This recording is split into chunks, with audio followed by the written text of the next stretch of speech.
வணக்கம். நம்ம இன்னைக்கு பார்க்க போகிற தலைப்பு தமிழ் இலக்கிய வரலாறு.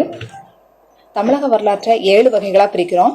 சங்ககாலம், களப்பிரர் காலம், பல்லவர் காலம், பிற்கால சோழர் காலம், பிற்கால பாண்டியர் காலம், அயலார்களின் காலம், தற்காலம் இப்படின்னு 7 வகையாக பிரிக்கிறோம். இல்லை சங்ககாலம் பார்த்தீங்கன்னா, சங்ககாலத்தில் சேர, சோழர், பாண்டியர் நம்ம நாட்டை ஆட்சி புரிஞ்சாங்க. சேரருடைய தலைநகரம் வஞ்சி, துறைமுகம் தொண்டி, சின்னம் வில்லா இருந்தது.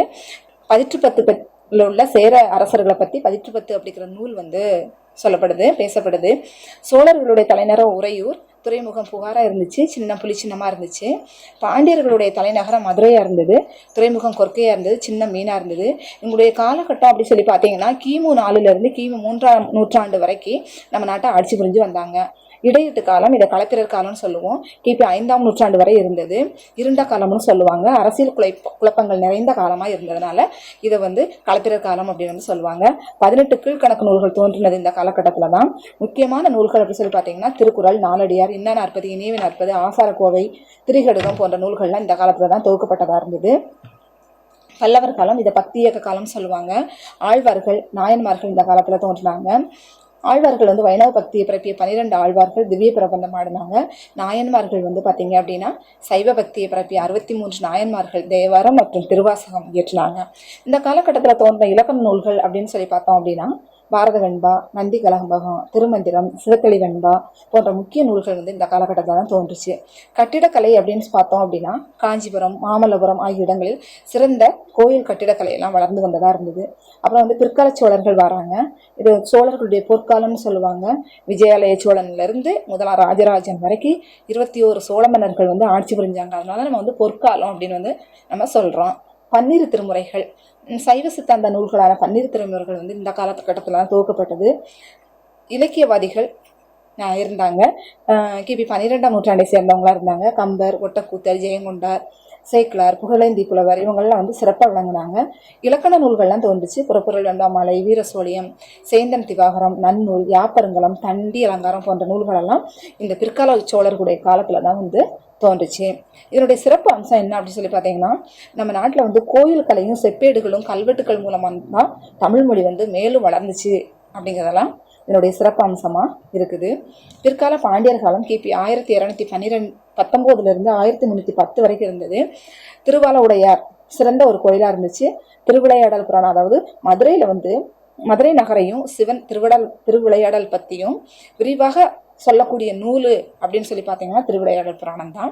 இலக்கிய நூல்கள் அப்படின்னு பார்த்தோம்னா, தஞ்சைவாணன் கோவை, சிவஞான போதம் இந்த நூல்களெல்லாம் இவங்களுடைய பிற்கால பாண்டியர் காலத்தில் தான் தோன்றுச்சு. புராண கதைகள்லாம் அதிகமாக உருவாகுச்சு. இவங்களுடைய சிறப்பு அம்சம் அப்படின்னு சொல்லி பார்த்தீங்கன்னா, மாரவர்மன் சுந்தரபாண்டியன், 2ஆம் ராஜசிம்மன் இவங்களெல்லாம் இலக்கியத்தை ஆதரிச்சாங்க. அதனால தான் இந்த காலகட்டத்தில் இலக்கியம் நல்ல ஒரு வளர்ச்சியை நோக்கி வளர்ச்சி அடைஞ்ச நிலையில இருக்குது அப்படின்னு சொன்னால் மிகையாகாது. அதனால தான் நீங்கள்லாம் எளிமையாக இலக்கியங்களெல்லாம் படிக்க முடியுது. தமிழ் மொழி வளர்ச்சிக்கு முக்கிய பங்காற்றியவர்கள் இந்த பிற்கால பாண்டியருடைய காலகட்டம் தான். அடுத்தது பார்த்தீங்கன்னா, அயலார்களுடைய காலம். நம்ம நாட்டுக்கு அயல் நாட்டவர்கள் வருகை புரியுறாங்க. அப்படி வருகை புரிஞ்சு நம்ம நாட்டை ஆட்சி புரியுறாங்க. அப்படி புரிஞ்சதில் மாலிகாப்பூர் படையெடுப்பு, டெல்லி சுல்தான் படையெடுப்பு, மதுரையில் சுல்தான் ஆட்சி, விஜயநகர ஆட்சி, 2ஆம் தேவராயனுடைய ஆட்சி, நாயக்கர் ஆட்சி, மராட்டிய அரசு இது எல்லாமே நம்மளுடைய நாட்டுக்கு வர்றாங்க. நம்மளுடைய நாட்டை ஆட்சி புரியுறாங்க. அடுத்தது ஐரோப்பியர்களுடைய காலம். போர்ச்சுகீசியர்கள் முதல்ல வர்றாங்க. கிபி 1498 வர்றாங்க. கடலோர வணிகத்தை தொடங்குறாங்க. மிஷனரி, அதாவது கிறிஸ்தவ மிஷனரி இலக்கியமெல்லாம் இவங்களுடைய காலகட்டத்தில் தான் தோன்றுது. அடுத்து தச்சுக்காரர்கள் வர்றாங்க. தமிழ் நூல்களை ஆய்வு செய்கிறாங்க. அச்சு வெளியீடுகளுக்கு பங்களிக்கிறாங்க. டேனிஷ்காரர்கள் வர்றாங்க. கிபி 1620 வர்றாங்க. தரங்கம்பாடியில் குடியேறுறாங்க. தமிழ் கிறிஸ்தவ இலக்கியம் இவங்களுடைய காலகட்டத்தில் வளர்ந்தது. நம்ம இலக்கியங்கள் வளர்றது மூலம் நம்ம நாட்டில் அதிகமான கிறிஸ்தவர்கள் மதம் மாறதுக்கும் இவங்க ஒரு முக்கிய காரணமாக இருந்தாங்க. பிரெஞ்சு கிழக்கிந்திய கம்பெனி புதுச்சேரியை மையமாக கொண்டு ஆட்சி செஞ்சாங்க.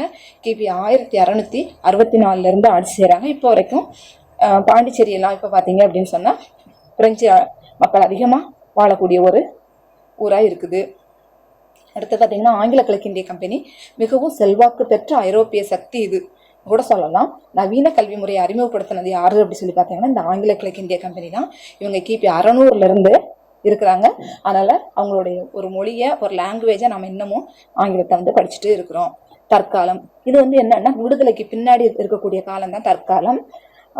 இது வந்து இந்தியாவினுடைய விடுதலைக்கு பிறகு தமிழக அரசியலில் கலையில் கல்வியில் எல்லாத்துலேயுமே பார்த்தீங்க அப்படின்னா ஒரு புது புது மாற்றங்கள் தோன்ற ஆரம்பித்தது. அரசியல் மாற்றம் அப்படின்னு சொல்லி பார்த்தீங்கன்னா திராவிட இயக்கங்கள், தமிழ் மொழி, தமிழ் இனம் மற்றும் தமிழ்நாடு வளர்ச்சிக்காக பாடுபட்டது இந்த அரசியல் மாற்றம். இந்த திராவிட இயக்கங்கள்னு சொல்லலாம். தமிழ் வந்து ஆட்சி மொழியாக அங்கீகரிக்கப்பட்டது இந்த விடுதலைக்கு பின்னாடி தான். சினிமாவில் வந்து பார்த்தீங்க அப்படின்னு சொன்னால் திரைப்படத்துறையில் பாரதியார், பாரதிதாசன் இவங்களுடைய கவிதைகள் வந்து பரவலாக பயன்படுத்தப்பட்டுச்சு. சமூக விழிப்புணர்வு திரைப்படங்கள்லாம் மக்கள்கிட்ட தோன்றுச்சு. கல்வி வளர்ச்சி அப்படின்னு சொல்லி பார்த்தீங்கன்னா தமிழக கல்வியில் வளர்ச்சி ஏற்பட்டது. தமிழ் வழி கல்வி ஊக்குவிக்கப்பட்டது. பல்கலைக்கழகங்களில் தமிழ் ஆய்வுத்துறைகள்லாம் உருவாகுது.